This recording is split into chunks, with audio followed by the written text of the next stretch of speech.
श्री शिवाय नमस्तुभ्यम। दोस्तों, आप सभी लोग जानते हैं 18 जून 2023 को है हलहारिणी अमावस्या। दोस्तों, यह अमावस्या बहुत ही बड़ी अमावस्या है क्योंकि दोस्तों 19 तारीख को सोमवार के दिन गुप्त नवरात्रि प्रारंभ हो रही हैं। मतलब गुप्त नवरात्रि के पहले पड़ने वाली ये हलहारिणी अमावस्या है। इस अमावस्या का बहुत ही विशेष महत्व होता है और जो भी नवरात्रि के पहले जो अमावस्या पड़ती है उसका एक अलग ही महत्व होता है। तो गुप्त नवरात्रि के पहले पड़ने वाली ये हलहारिणी अमावस्या है, जिस दिन किए जाने वाले हम आपको कुछ नए और कुछ विशेष उपाय बताएंगे, जिन उपायों को करने के बाद आपके जीवन में जो भी दुख और परेशानियां आ रही होंगी आपको उनसे छुटकारा मिल जाएगा।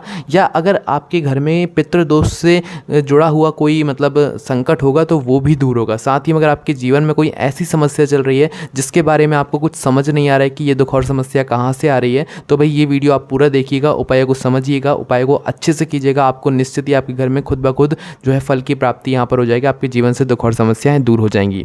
दोस्तों, सबसे पहले हम उस उपाय के बारे में बात करेंगे जो कि इस हलहारिणी अमावस्या के दिन बहुत ही विशेष उपाय है और सबसे बड़ा उपाय है। और यह उपाय मात्र नवरात्रि के पहले पड़ने वाली अमावस्या के दिन ही किया जाता है। किसी भी अमावस्या को यह उपाय नहीं किया जाता है। ठीक है, मतलब इस बार नवरात्रि पड़ रही हैं, गुप्त नवरात्रि पड़ रही हैं, तो गुप्त नवरात्रि के पहले 18 जून 2023 को यह अमावस्या है, तो इसी दिन मात्र आपको यह उपाय करना है। किसी और अमावस्या के दिन आपको यह उपाय नहीं करना है। ठीक है, तो उपाय में क्या करना है, उपाय अच्छे से समझिए, उसके बाद ही आप लोग कीजिएगा। इस उपाय को आपको अमावस्या की रात्रि से शुरू करना है और गुप्त नवरात्रि के पहले दिन प्रातःकाल सुबह सुबह तक करना है। सुन लिया आप लोगों ने? तो आपको करना क्या है, जिस दिन अमावस्या होगी मतलब 18 जून 2023 जिस दिन रविवार है, रविवार की रात को आपको क्या करना है, एक कटोरी लेना है, एक नई कटोरी ले लो और एक नई कटोरी के अंदर आपको रखना है चावल। जो चावल होते हैं ना आपके घर में, जो शुद्ध चावल होंगे, पूजन वाले चावल होंगे, वो आप ले सकते हैं। ठीक है, तो आपको करना क्या है, अपनी वह कटोरी के अंदर पूरा फुल चावल भर लेना। और कटोरी जो है मीडियम साइज़ की आप लोग ले सकते हैं। उस कटोरी के अंदर पूरे में चावल भर लीजिए। चावल भरने के बाद दोस्तों एक अच्छा थोड़ा बड़ा जो है कपूर का टुकड़ा, कपूर जो होता है आप लोग जानते ही हैं, जिससे हम भगवान की आरती उतारते हैं, वो वाला कपूर का टुकड़ा अच्छा थोड़ा ज़्यादा मात्रा में बड़ा मिल जाए तो अच्छी बात है ना। तो आपको एक कपूर का टुकड़ा अपनी उसी कटोरी के चावल के ऊपर रख देना है। रख दिया, मात्र इस कटोरी को इस तरीके से तैयार करके आपको अमावस्या की रात्रि में आ जाना है अपने घर के मेन द्वार या मुख्य गेट के पास में।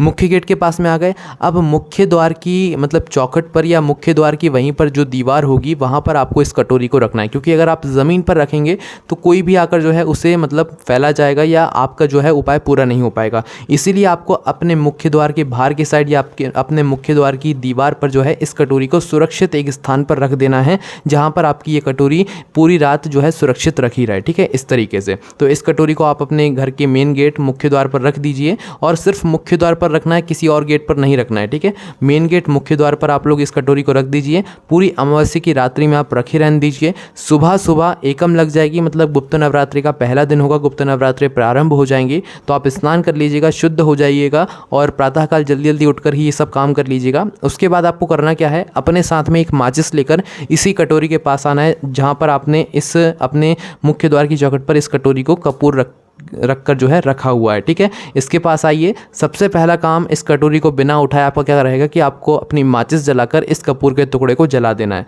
पहला काम यही है इस उपाय को पूरा करने के लिए। तो आपने इस कपूर के टुकड़े को जला दिया, वहीं पर उसी चावल की कटोरी के ऊपर, चावल के ऊपर इस कपूर के टुकड़े को जल जाने दो, अच्छे से जल जाने दो। और कपूर जल जाने के बाद आपको करना क्या है, इस कटोरी के चावल को उठाना है, मतलब पूरी कटोरी को ही उठाना है और किसी ऐसे वृक्ष के नीचे जाकर इस कटोरी को डाल आना है जहाँ पर जो पक्षी होंगे वो जो है इन दानों को चुग लें, है ना। जो गिलहरी होती हैं या जो चिड़िया होती हैं वो इन चावल के दानों को चुग लें। ऐसे किसी वृक्ष के नीचे जाकर आपको ज़मीन पर डालना है। ध्यान रखिएगा, इस कटोरी के चावल को ज़मीन पर आपको किसी भी वृक्ष के नीचे डालकर आने, जहाँ पर जो पक्षी रहेंगे वो इन दानों को चुग लें। यहाँ पर यह उपाय पूरा हो जाता है और इस उपाय को करने के बाद आपके पितृ भी आपसे प्रसन्न होते हैं। और अगर आपके घर परिवार में आपके पितरों की वजह से कोई समस्या आती है, आपके पितर आपसे दुखी रहते हैं, तो उस स्थान पर आपके पितृ भी आपसे प्रसन्न होते हैं और वो आपसे प्रसन्न होकर आपके जीवन में खुशियाँ प्रदान करते हैं ना। और आपके जीवन में जो भी दुख और समस्या चलती हैं इस उपाय करने के बाद वो ज़रूर पूर्ण होगी, क्योंकि गुप्त नवरात्रि के पहले पड़ने वाली इस समस्या का विशेष महत्व होता है ना। चलिए दोस्तों, अब हम बात करते हैं इसी अमावस्या के दिन किए जाने वाला दूसरे उपाय के बारे में, जिस उपाय को करने से भी आपके जीवन में बहुत सारी खुशियाँ आएंगी, आपके जीवन से दुख और समस्याओं जो है बिल्कुल जड़ से खत्म हो जाएंगी। ठीक है, तो इस उपाय में दोस्तों आपको करना क्या है, इस उपाय में आपको आवश्यकता होगी एक बेल के फल की। अभी जो हमने आपको उपाय बताया था वो अमावस्या की रात्रि से शुरू हो रहा था।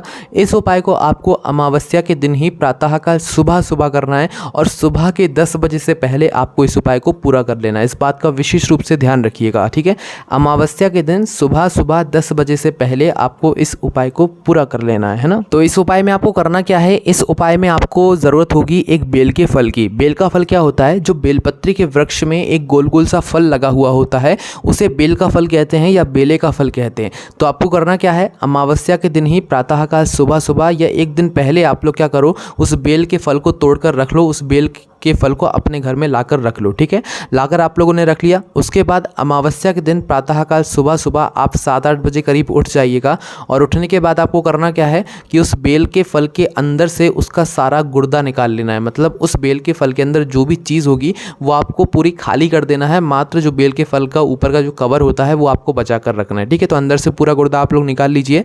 निकालने के बाद आपको करना क्या है कि अपने घर के रसोई घर में आकर आपको करना है पंजीरी बनाना है। ठीक है, अब पंजीरी क्या होता है, पंजीरी एक आटे का प्रसाद होता है जो कि आपने देखा होगा सत्यनारायण भगवान जी की कथा में आप बनाते हैं। ठीक है, वही वाला प्रसाद एक पंजीरी का रूप होता है। तो आपको करना क्या है, इसके लिए इस उपाय को करने के लिए आपको अपने घर में ही पंजीरी बनाना है। आटा डाल लीजिए, उसमें शक्कर डाल लीजिए, घी डाल लीजिए और इसी प्रकार से आप लोग जो है अपनी पंजीरी को बना लीजिए। अच्छे भाव से बनाइएगा, बिल्कुल अच्छी पंजीरी बनाइएगा, है ना। उपाय का फल आपको तभी मिलेगा। अच्छी सी पंजीरी बनाने के बाद दोस्तों करना क्या है, जितनी आपने पंजीरी बनाई है इस पंजीरी को आपको खाना नहीं है, इस पंजीरी को मात्र आपको उपाय में ही उपयोग करना है। तो अपनी वह पूरी पंजीरी जितनी आपने बनाई है वह पूरी अपने उस बेले के फल के अंदर डाल लो, क्योंकि आपने अंदर से सारा गुर्दा निकाल लिया है तो बेले का फल खाली हो जाएगा। तो आप इस पंजीरी को अपने बेले के फल के अंदर भर दो।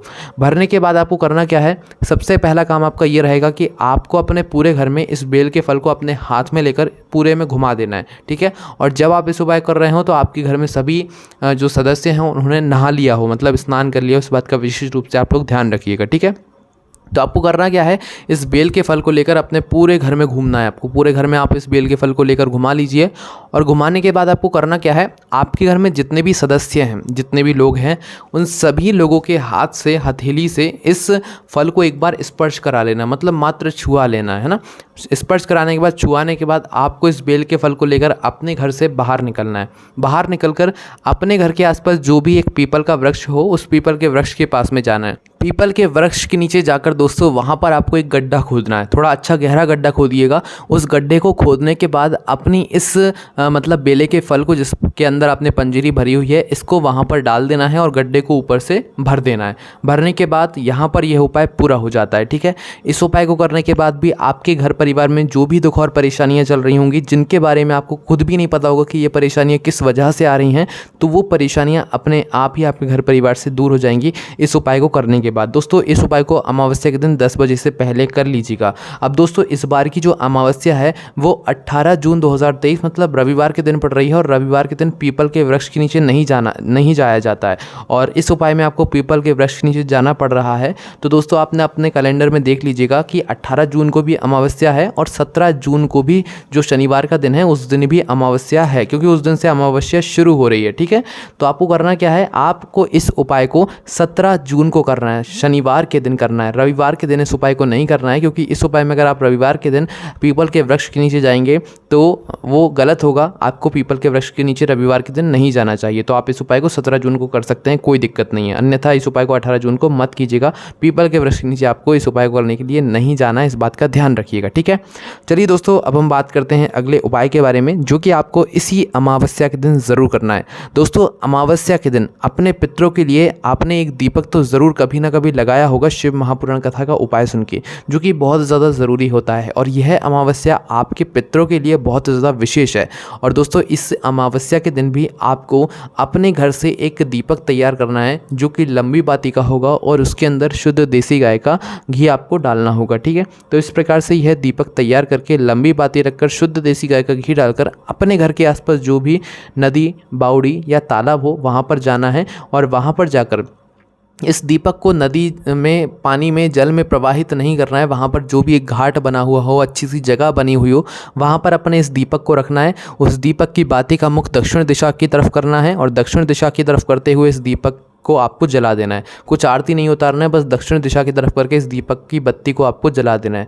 दीपक की बत्ती जलाने के बाद आप अपने पितरों का स्मरण करिए। नाम नहीं याद है तो मात्र पितरों का ही ऐसा नाम लेके स्मरण करिए। आप भगवान भोलेनाथ के नाम का स्मरण करिए और भगवान से प्रार्थना करके आप घर में जो भी दुख और समस्या चल रही है उसके बारे में जो है बात करके आप अपने घर वापस आ सकते हैं। इस उपाय को आप ज़रूर कीजिएगा। और इस उपाय को अगर आप नदी, बावड़ी या तालाब के पास ना कर पाएँ या आपके घर के आसपास है ही नहीं, दूर जाना पड़ेगा, तो उस स्थान पर अगर आप अपने घर के रसोई घर में भी इस दीपक को बाती का मुख दक्षिण दिशा की तरफ करके लगाते हैं तो भी आपको इस उपाय को करने का फल मिल जाएगा। पर अगर नहीं है तो ही कीजिएगा। और अगर नदी, बावड़ी या तालाब घर के पास में है तो आप वहीं पर जाकर इस दीपक को लगाइएगा। विशेष फल की आपको यहाँ पर प्राप्ति होगी। दोस्तों, अब अगर आपके घर परिवार में बहुत ज़्यादा दुख और परेशानियां हैं, बच्चे बहुत ज़्यादा चिड़चिड़ करते हैं, घर में पैसों की बहुत ज़्यादा समस्या है या घर में बहुत ज़्यादा लड़ाई झगड़ा होता है, कलेश मचा रहता है, किसी के बीच में प्रेम नहीं है, तो दोस्तों उस स्थान पर आपको यह वाला उपाय करना चाहिए। इस उपाय को करने के लिए आपको पीपल के वृक्ष के नीचे जाना पड़ेगा। तो इस उपाय को भी आपको 17 जून शनिवार के दिन, अमावस्या के दिन करना है। ठीक है, 18 जून को इस उपाय को नहीं करना है क्योंकि उस दिन रविवार है और रविवार के दिन पीपल के वृक्ष के नीचे नहीं जाया जाता है। तो इस उपाय में आपको करना क्या है, नारियल लेना है। जो सूखा नारियल होता है ना, जिसे हम खोपड़ा कहते हैं, वो सूखा नारियल लेना है। सूखा नारियल लेकर उसको बीचों बीच से काट लेना है। काट लिया आप लोगों ने। काटने के बाद दोस्तों उसी के अंदर आपको पंजीरी भरना है। जिस पंजीरी को आप लोग आटा, शक्कर और घी मिलाकर बनाते हैं ना, आटे का जैसे प्रसाद जैसा, वो पंजीरी आपको बना लेना है।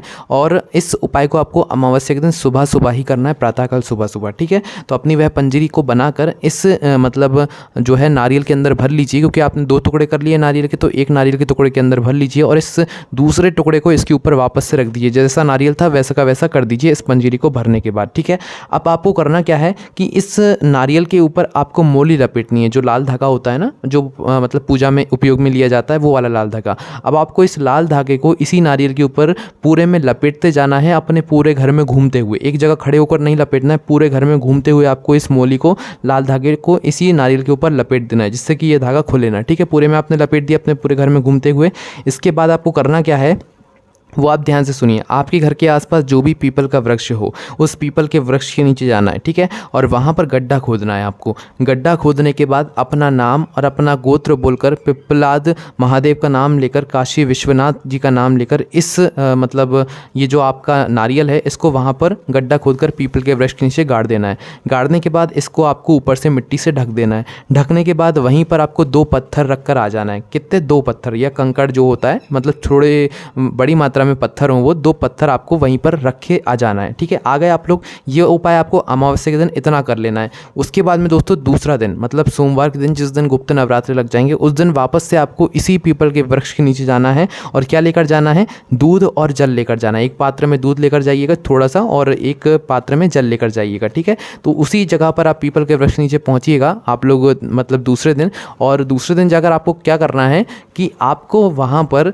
यह दूध और यह जल समर्पित करना है, अपना गोत्र बोलकर, अपना नाम और अपना गोत्र बोलकर वहां पर चढ़ा देना है। क्योंकि दोस्तों अगला दिन जो है वो रविवार का है और रविवार के दिन पीपल के वृक्ष के नीचे नहीं जाया जाता है। तो आपको इस उपाय को पूरा सोमवार के दिन करना है, जिस दिन गुप्त नवरात्रि शुरू होंगे। ठीक है, तो उसी दिन आपको प्रातःकाल सुबह सुबह 1 लोटा जल और दूध लेकर जाना है और उसी स्थान पर जहां पर आपने गड्ढा खोदकर इस नारियल को गाड़ा था, वहीं पर आपको दूध और जल समर्पित कर देना है। और समर्पित करने के साथ में अपना नाम और अपना गोत्र भी बोल देना है। बस यहाँ पर ये उपाय पूरा हो जाता है। इस उपाय करने के बाद आपके घर में सभी प्रकार की दुख और समस्याएं दूर होना शुरू हो जाएंगी। ठीक है, उपाय को मन से कीजिएगा। तो दोस्तों ये सारे उपाय थे जो कि आपको इस अमावस्या के दिन करना है। ये बहुत ही विशेष अमावस्या है, इस बात का आप ध्यान रखिएगा। और दोस्तों उसके बाद में अगर आप ये सारे उपाय आराम से बैठकर पढ़ना चाहते हैं तो आप हमारी वेबसाइट भोलेनाथभक्ति.com पर जाकर आराम से बैठकर पढ़ सकते हैं। लिंक हम आपको डिस्क्रिप्शन में दे देंगे। कोई भी आपको समस्या आती है कमेंट करके पूछ सकते हैं। ओम नमः शिवाय, जय भोले, अभय श्री शिवाय, नमस्तुभ्यम।